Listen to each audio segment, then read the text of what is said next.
ஹியூமனிட்டிங்க ஒரு மிகப்பெரிய பிரேக் த்ரூக்குள்ள நுழையுது. இன்னும் 10 வருஷத்துல பாத்தீங்கன்னா 2036 10 வருஷத்துக்குள்ள எதிர்காலம் ஏஐ சம்பந்தமா தான் இயங்கும். அதை எல்லாரும் புரிச்சுக்கோங்க.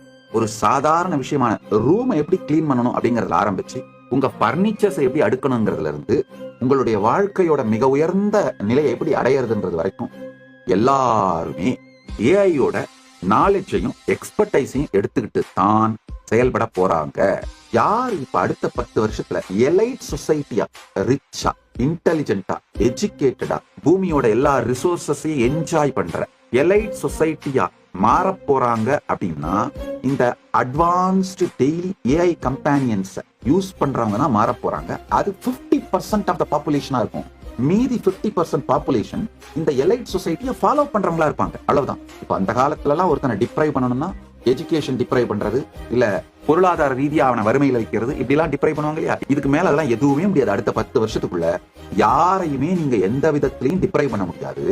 டெய்லி ஏஐ கம்பெனிஸ் யூஸ் பண்றவங்க எல்லாருமே எலைட் சொசைட்டியா மாற போறாங்க. அது 50% ஆஃப் த பாப்புலேஷன் அப்படிதான் ஆக போகுதுங்க. நித்யானந்தா ஏஐ மிஷன் மூலமா, ஏஐ மூலமா பாஸ் பர்த்தையும் ஃபியூச்சர் பர்த்தையும் கணிக்க போறாராம். அது ட்ரோல் மெட்டீரியல். பொறுமையா கேட்டீங்கன்னா உங்க வாழ்க்கையை ரோல் பண்ற மெட்டீரியல் இது. இந்த ஏஐ வந்த பிறகு, சூப்பர் கம்ப்யூட்டர்ஸ் வந்த பிறகு நம்மளால காலம், இப்போ இருக்கிற காலம், இப்போ இருக்கிற கிரகங்களின் நிலை, இந்த பேட்டர்னை கொடுத்து ஒரு லாஸ்ட் 24 hours இதோட மூவ்மெண்ட்ஸ் டாக்குமெண்ட் பண்ணி பியூர் கால்குலேஷன் மூலமாவே 10 crore இயர்ஸ்க்கு முன்னாடி எப்படி இருந்தது, 20 crore இயர்ஸ்க்கு அப்புறம் எப்படி இருக்க போகுதுன்னு கால்குலேட் பண்ண முடியும். பியூர் மேத்தமெட்டிக்ஸோட பவர்னால. அதே மாதிரி இப்போ நம்முடைய மனம், உடல், நம்முடைய பிசியாலஜி, சைக்காலஜி, நம்ம நியூரோபெப்டைட்ஸ்னா ஒரு உணர்ச்சி கொந்தளிப்பு நமக்குள் நடக்கும் பொழுது அதோட டாக்ஸின்ஸ் வந்து நம்முடைய இன்டர்னல் ஆர்கன்ஸ்ல டாக்குமெண்ட் ஆயிடுது. இதை எல்லாத்தையும் ஏஐல ஃபீட் பண்ணி வெறும் மேத்தமெட்டிக் கால்குலேஷன் மூலமாவே நம்மளுக்கு கடந்த பிறப்புகள் இருந்ததா, இதே போக்குல நான் போனேன்னா எனக்கு மறுபிறப்புகள் உண்டான்னு தெளிவா முடிவு பண்ண முடியுங்கயா.